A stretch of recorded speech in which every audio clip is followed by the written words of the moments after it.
Super. Transport has always played a pivotal role in our daily lives, and with the continuous advancement in technology, the means has been seeing significant growth. The transport and logistics sector has now evolved from what it used to be, with startups making the most of innovations and evolution to make it more connected and convenient. In the last several years, the mobility sector has been getting attention with the upgraded digital methodologies to boost operational efficiency. Khalil Halilu, founder of ShapShap, joins us to discuss how a more structured logistics industry can better serve those in need of their services. Khalil, glad to have you on Tech Trends today. Thank you. Happy to be here. So let's start by understanding what your take is on how the ecosystem has evolved today. Well, I mean, 5 years back, if you are speaking about the African ecosystem, it's always about how it's struggling and how we can attract more investors, but the story has changed all over the world. If you look at the likes of Europe and America, they're almost full to a brim, and people are looking for avenues where they can invest. And Africa is now a really hot cake, and it's a very welcome development, and I'm glad to be part of it. Now, just to understand a bit about how technology helps to solve problem, how is technology helping to sort out the issues with the logistics industry?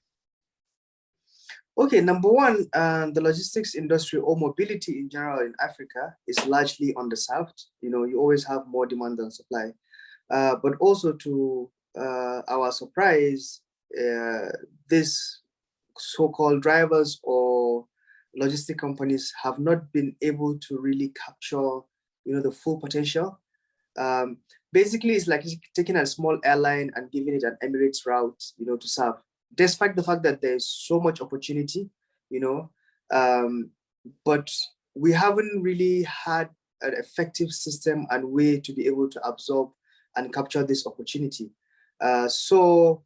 And really, if you think about the gap between Africa's problem and solution, is not something that can be approached conventionally. You have to use systems, you have to apply technology in order, to close this gap.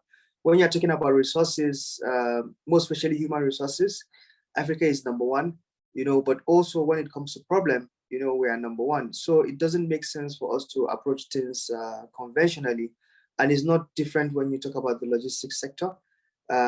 You can see people, shouting about the airfare between Abuja and Lagos, which is just below $100.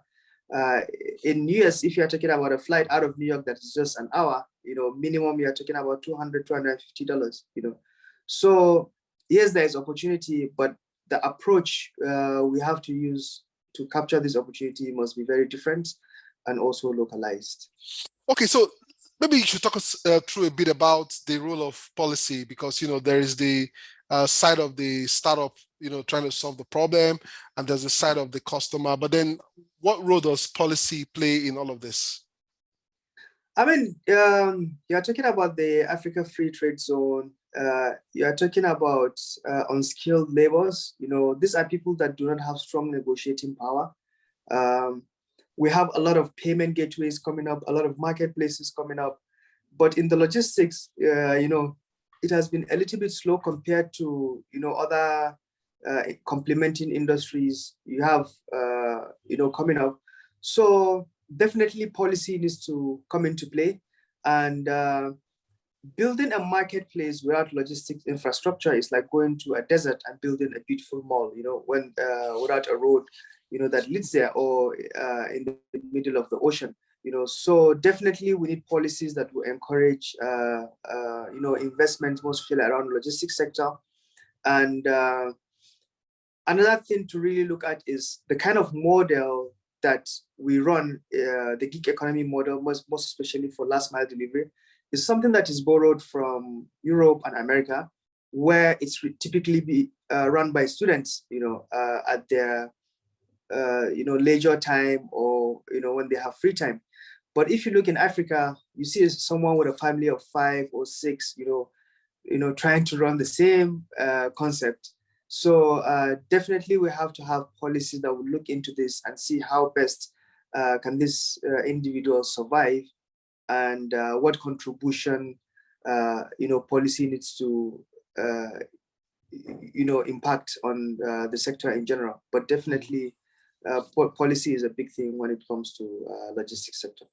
Okay, just to hear from you, why did you choose to tackle the issues in the logistic industry? Why not any other vertical? Well, number one, as a person, I love challenges. And secondly, a lot of people keep running from the hard work. I'm sure you've seen, one or two SMEs popping up in the logistics space, and after a while, they disappear. And in my previous work with my family, we produced a lot of hundreds of products, and the logistics was a nightmare. So basically, it's like turning my own nightmares into an opportunity to see, what we can do. And I'll tell you, we took 2 years, doing an operational research for Sharp Sharp, to understand the market before even agreeing on our business model. And I did deliveries personally on a bike within Lagos to have a feel of the market. Is definitely not easy.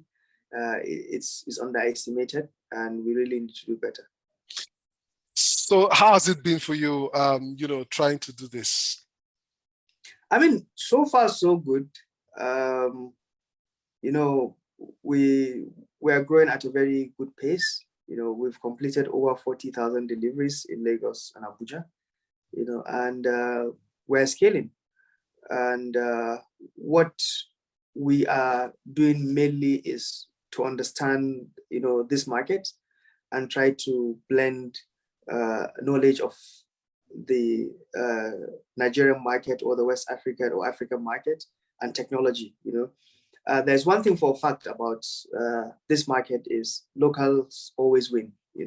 If you look at the top 10 banks in the country, they're all local banks. You live in Lagos, around 1004 there, I think about 18 Zenith banks. I was counting on Google Maps. It doesn't make sense anywhere in the world, but it makes sense in Nigeria. And the fact that they're there surviving, it means, it's right. So there are things that are very local to us, and that is, what we're trying to do. And rather than seeing other companies as competitors, we see them as collaborators, because you find other external logistic companies come from outside the country, but they always need a local player to shake hand with, and we are positioned to make that happen.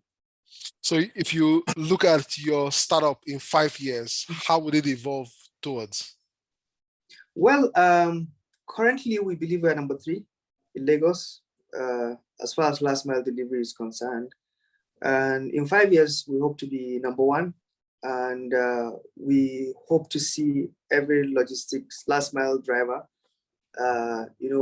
wanting to be amongst the Sharp Sharp ecosystem. And, that's our dream. And I'm sure that will happen in less than 5 years to come. Finally, Khalil, if I ask you to just give an advice to any startup watching this show now, what would that be? Well, traction is everything, when it comes to startups. You have a lot of friends. When you sit over dinner, there'll always be like 5-7 ideas, around how to do the startup, what to do, and whatnot. But where I see, or what we could do better is in terms of traction. The real people are those that roll up their sleeves, and get things going. And that's what I would encourage, every startup. Sometimes you have to do a lot of mathematics, a lot of pitch decks, a lot of presentations, but what matters the most is, traction, and the sooner you do that, the better. You see some startups, it's been virtual startup or, on a slide share for God knows how many months, everyday iteration and whatnot. But just roll up your sleeve and, get to work. That would be my advice. Khalil, thank you for being on the show. I wish you all the best. Thank you very much. Have a great day.